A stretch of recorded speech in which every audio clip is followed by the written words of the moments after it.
कंदकोट जो मसरूफ़ रोड साकी मोड़ का राजा पेट्रोल पंप ताईं हंधा हंधा उखड़ी वियो। शहरी रोड उखड़ण सबब सख्त परेशानियुनि खे मुंहुं ॾियण ते मजबूर थी विया आहिनि, जॾहिं त ॻोठनि ऐं शहरनि ॾांहुं वेंदड़ ट्रैफ़िक पिणु जाम थी वञे थी। रोड जी अहिड़ी ख़स्ता सूरतहाल बाबति असांखे रिपोर्ट करे रहियो आहे कंदकोट खां सैयद मुश्तबा। जी मुश्तबा, रोड जो कमु आख़िर मुकमल छो न थी सघियो आहे?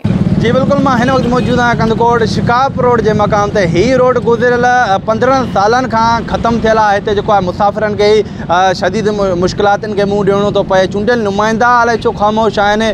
शहरी हुए तो ॿियनि केतिरनि ई बुनियादी सहूलियतुनि खां महरूम आहिनि, मगर कंदकोट जा मुख़्तलिफ़ रोड रस्ता जेके आहिनि उहे हलण चलण जहिड़ा न आहिनि। उन्हनि में जेको आहे मुसाफ़िरनि खे मुश्किलात मुंहुं ॾियणो थो पए। मुसाफ़िर जेको आहे उहो मिंटनि जो सफ़र जेको आहे घंटनि में तय करनि था ऐं बोलण सां अचे थी उन्हनि खे बि हिते परेशानी मुंहुं ॾियणो। 2 खां 3 कलाक जेको आहे हिते ट्रैफ़िक में फसिजी वञनि था ऐं जेको मरीज़ जेको आहे उहो अस्पताल नथा पुॼनि। अॻे ई उन्हनि जो दम जेको आहे धणी हवाल थी वञे थो। असां सां गॾु कुझु शहरी मौजूदु आहिनि, उन्हनि खां पुछा कंदासीं त उन्हनि जो हिन ही रोड गुज़िरियल 15 सालन खां भॻल टुटल आहे। हंधि हंधि हिनखे वॾा खॾा पइजी चुका आहिनि।